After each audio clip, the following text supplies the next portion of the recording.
소셜 네트워크에 둘러싸여 사는 시대. 자신의 일상을 자발적으로 온라인 공간에 공개하는 것은 자연스러운 일입니다.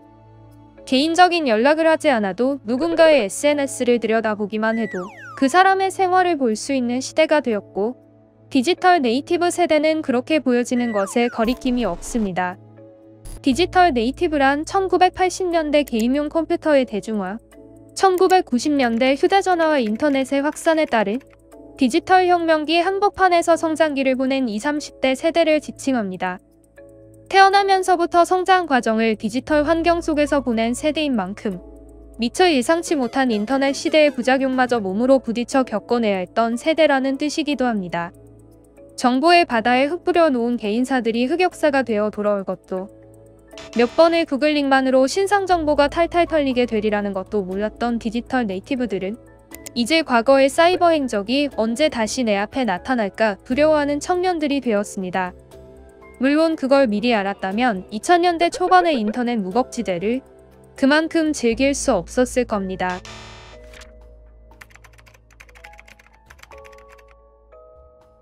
(1999년에) 오픈한 싸이월드는 단순한 소통 창구가 아니었습니다.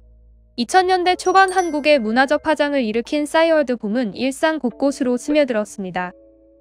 유행을 만들고 또 유행을 따라가고 그것들을 공유하고 그의 대가로 관심을 받습니다. 오늘의 SNS 문화가 소비 과시라면 이 세대의 싸이월드는 감성 과시였습니다. 경쟁적으로 자신의 우울함을 보여주고 감성적인 위로의 글을 올리며 이른바 싸이월드 감성이 형성되었습니다. 한 시대를 풍미한 싸이월드는 모바일 환경에 적응하지 못하고 어느샌가 잊혀졌습니다. 디지털 네이티브 세대의 수많은 과거사를 끌어안고 수장된 싸이월드는 3,200만 명의 데이터와 140억 장의 사진과 함께 사라진 SNS가 되었습니다. 그렇게 대한민국의 모두가 우리의 추억과 부끄러운 과거사들이 인터넷 역사의 저편으로 사라진 줄만 알고 있었습니다. 그렇게 잊혀진 줄 알았던 추억들이 싸이월드 서비스 재개와 함께 세상 밖으로 다시 나오게 되었습니다. 반가움도 잠시, 추억들을 다시 만나게 된 이용자들의 반응은 천차만별입니다.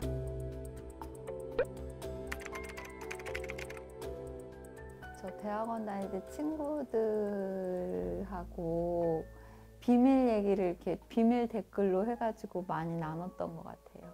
친구들 커뮤니티에 들어가서 반가 뭐 들렀다가요 이런 메시지를 남기고 투데이 같은 게 2명 이상이라도 오면은 되게 기뻤던 기억이 나요.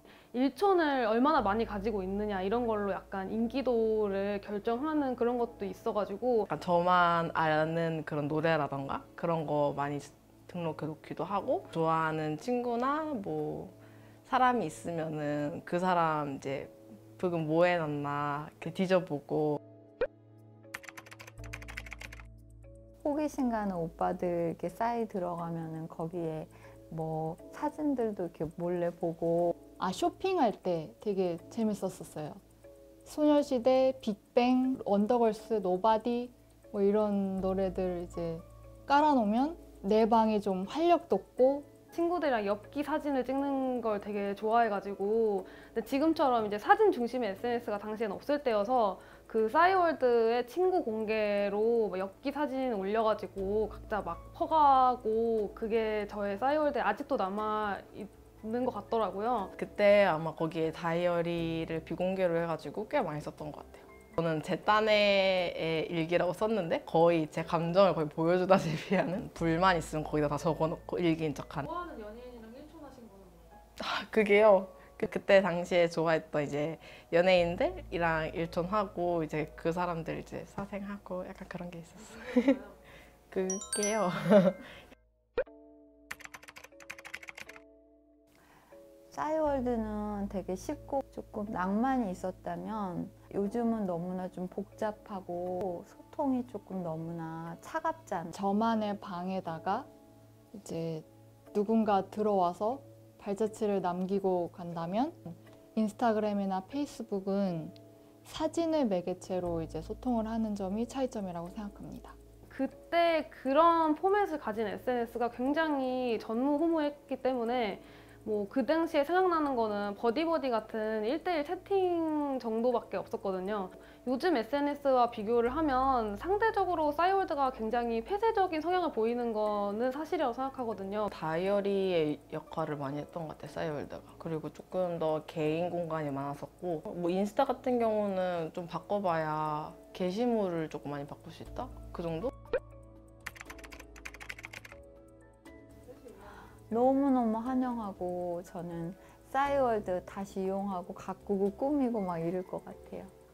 아무래도 요즘에는 집에 머무르는 시간이 많다 보니까 다이어리도 바꾸라고 그래요. 다이어리도 막 꾸미고 집에서 하는 게 많으니까 사람들 만나기보다는 네, 전 완전 찬성하고 사용할 겁니다. 어릴 때는 이제 잘 모르고 좀 이거에 얼마나 소중한 경험인지 잘 몰랐었던 것 같아요. 이제 자신만의 방을 꾸미고 이제 누군가 와서 구경하고 이런 거에 대해서 재미를 못 느꼈었는데 커서는 자신만의 방을 만들고 누군가 이제 들어와서 댓글 달아주고 응원해주고 이런 게 되게 가치 있고 소중한 경험이라는 걸 깨닫게 돼서 저는 안 쓸 것 같아요. 이미 인스타 열심히 하고 있고 그다음 페이스북도 한창 열심히 하다 질렸고요. 바쁜 사회인으로서 그 다른 사람 SNS를 굳이 찾아가서 거기에서 어떤 특정 활동을 하거나 또는 나의 SNS에 있는 방을 돈 주고 꾸민다든지 이런 식으로의 어떤 활동은 약간 번거로워가지고 안 할 것 같아요. 이미 SNS가 너무 많잖아요. 싸이월드까지 만약에 많은 사람들이 사용을 하고 친구들이 많이 사용을 한다 하면은 싸이월드를 쓸 것 같기는 한데 뭔가 내가 먼저 나서서 사용하기에는 이미 너무 SNS가 부담이 커가지고 싸이월드의 미래가 더 밝을 것 같아요. 요즘에는 외롭고 코로나 블루라 그래서 멀쩡해 보여도 마음이 아픈 분들이 많잖아요. 그래서 싸이월드로 이렇게 마음도 치유할 수 있는 프로그램이 생기고 막 다양화되면 굉장히 오히려 더 온 세계가 싸이월드를 더 좋아하게 되지 않을까 싶어요. 시대가 워낙 많이 변해서 옛날처럼 그런 레트로 느낌을 많이 완벽 재현하진 못하겠지만 아직도 그때 그 시절 추억하는 분들이 많기 때문에 충분히 저는 이용하실 수 있는 분들이 많을 것 같아요. 추억을 워낙 이제 회상하고 싶은 사람들이 많다 보니까 저도 그 추억을 다시 느끼고 싶은 사람 중에 한 명이기 때문에 사용을 하기에는 약간 시대착오적인 부분도 있지 않나 해서 만약에 뭐 지금 현재 유행하고 잘된 SNS의 장점만 뽑아서 뭐 업데이트를 한다거나 서비스에 변화가 있다면 그러면 또 이제 미래가 어떻게 될지는 잘 모르겠네요. 싸이월드가 추억이 되게 지금 가장 큰 장점인 거잖아요. 그때 당시의 추억이 20대? 아마 30대? 이때 이 친구들한테 되게 엄청 많이 호응을 받고 있는 것 같은데 그 좀 끌리는 포인트가 있을지는 잘 모르겠어요. 이미 싸이월드의 장점이 각자의 SNS에서 장점으로 가지고 운영되고 있고 싸이월드가 다시 돌아왔을 때 약간 뭘 강점으로 가져갈 수 있을지를 사실 잘 모르겠어요.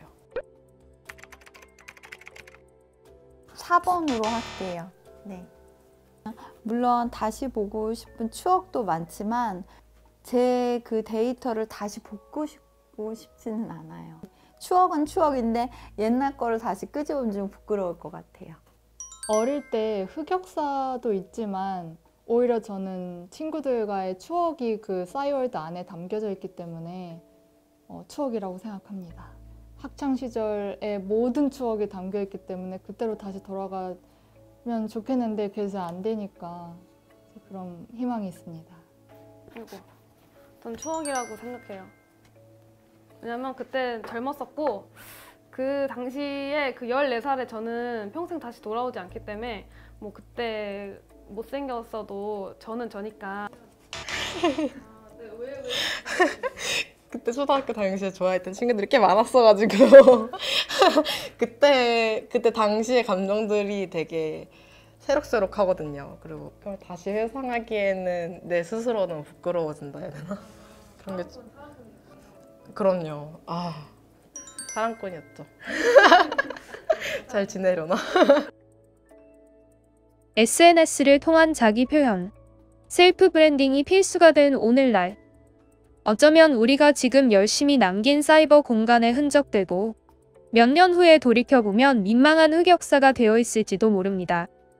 누군가에겐 다소 부끄러운 추억이고 누군가는 다시 보고 싶은 기록이라고 하지만 싸이월드 이용자들은 한 목소리로 말합니다. 그때는 진심이었다라고요.